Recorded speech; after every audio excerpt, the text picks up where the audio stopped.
So Spider-Man almost never existed, and I know it sounds crazy, but I'm going to tell you the story of how it happened.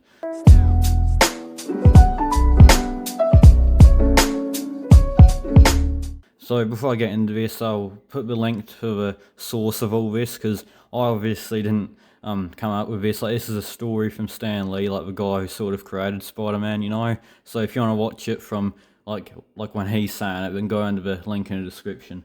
But anyways, this is what happened. So at this point in time, he had already created the X-Men and the Fantastic Four, the X-Men, not man, but yeah, at that point he'd created those two already, and his publisher told him that he wanted him to come up with another superhero because all of the ones that he's come up with were doing so well. So he went home and he was thinking about what superpower he could think of because he reckons that the most important thing in a superhero is a superpower. So he was thinking to himself, well, what superpower can I give a new guy? And he saw a fly crawling on his wall, and he thought that it would be cool if there would be a superhero that could stick to walls and crawl on them. So yeah, he had the superpower, and now he just needed the name. And he started thinking about insects and all that, and like bugs that can stick to walls. And he was like, all right, fly man, mosquito man. You know, they all sounded goofy. I think another one he thought of was insect man. He said that in another interview, but yeah, none of those sounded very good. And eventually he landed on Spider-Man, and he just reckons it sounded dramatic. And I'll agree. I mean, I'm sure in another universe where we got Flyman instead, I'm sure people would say Spider-Man sounds goofy.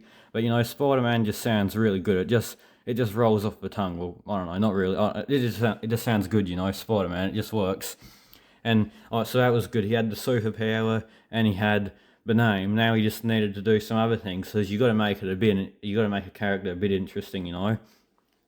So after he got the name and the superpower, he thought, why not give Spider-Man or Peter Parker some personal problems to make him more relatable to people? You know, because like people that are struggling can look at Spider-Man and go, oh, that's kind of like me, you know, like it just makes him more relatable. And then after that, they decided to make him a teenager because he didn't know any teenage superheroes at the time.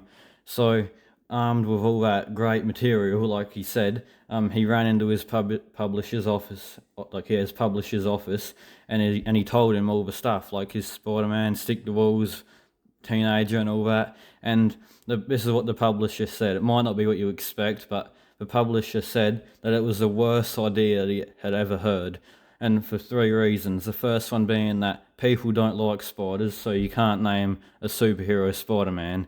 The second one, teenagers are only sidekicks, so you can't have an actual superhero as a teenager. And the third one, superheroes don't have personal problems. They're supposed to be superheroes. Like, people won't look up to him if he has personal problems, you know? And yeah, but so that was that. Stan Lee left his office disappointed, but he reckons he left the office also a much wiser man. Well, a bit after that, there was this magazine or this comic that they were making called Amazing Fantasy, but it wasn't selling well. So just as they were going to send the last issue to press, he decided to put Spider-Man on the cover and put like Spider-Man's origin story in it. You know, like Uncle Ben, you know, bit by spider, all that stuff in there. And yeah, since it was the last issue, no one cares because like the book was failing, it was dying. So that's why they let him put Spider-Man in there because they wouldn't have let him do it otherwise. So they put Spider-Man in there, put him on the cover, and they sent it to press, and he actually forgot about it. Well, about a month later, all the sale figures came in, and his publisher came racing into his office, and he said, Stan, do you remember that superhero we both liked? What was his name? Like Spider-Man or something? Even though previously, like that month prior, he said it was the worst idea ever. And yeah, after that, since it was such a bestseller, people loved Spider-Man. They turned him into a series, and after that little speech, Stan Lee himself said, "If you have an idea that you genuinely think is good, then don't let some idiot talk you out of it." Pretty much saying that if he'd listened to his publisher, Spider-Man wouldn't have happened. And going back to the start of this video where I started talking, I said Spider-Man almost never existed because do you remember when I said that saw a fly crawling on the wall?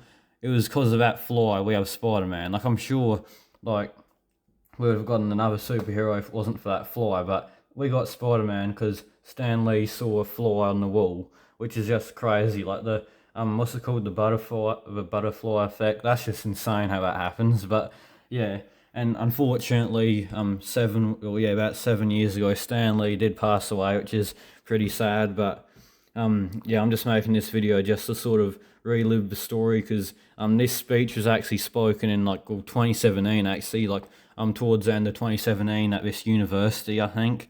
So yeah, if you want to watch the original speech that Stan Lee actually gave, and not just me ripping it off, just redoing it, and yeah, just go into the description of this video and check the first link and it will be there.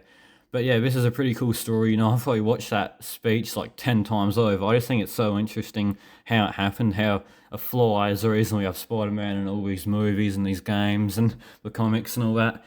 But yeah, I don't really know what to say, guys, because I mean, I've said that whole speech, and yeah, let me know what you guys think about this thing in the comments, and yeah, I'll see you guys in the next one.